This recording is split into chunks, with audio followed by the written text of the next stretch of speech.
ఒక మనిషిని సముద్రంలో తిమింగలం మింగేసింది. ఆ తిమింగలం కడుపులో ఆ మనిషి 3 రాత్రింపగళ్ళు బతికాడంటే మీరు నమ్ముతారా? ఎస్, ఇది నిజంగా జరిగింది. బైబిల్లో దేవుడు యోనాను నినివే పట్టణం వెళ్ళమంటాడు. కానీ యోనా తర్షీషుకు పారిపోతాడు. దాంతో సముద్రంలో పెద్ద తుఫాన్ వస్తుంది.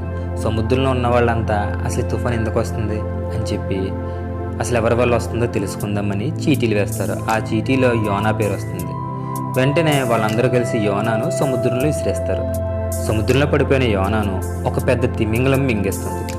3 రాత్రింపగళ్ళు ఆ చేప కడుపులోనే ఉంటాడు.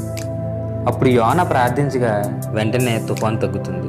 దేవుని ఆజ్ఞ ప్రకారం ఆ చేప యోనాను ఒడ్డున కక్కివేస్తుంది. యోనా మొదటి 2 అధ్యాయాల్లో ఇదంతా రాసి ఉంటుంది. అయితే కొత్త నిబంధనలో కూడా మత్తయి సువార్త 12వ అధ్యాయం 40వ వచనంలో స్వయంగా యేసుక్రీస్తు వారు ఈ సంఘటనను నిజమని ధృవీకరించారు. యోనా 3 రాత్రింపగళ్ళు తిమింగలం కడుపులో ఎలా ఉన్నాడో మనిషి కుమారుడు కూడా 3 రాత్రింపగళ్ళు భూగర్భంలో ఉండునని చెప్పారు. దేవుడి నుంచి మనం ఎక్కడికి పారిపోలేము. అలాగే దేవుని ప్రణాళికను ఎవరూ ఆపలేరు.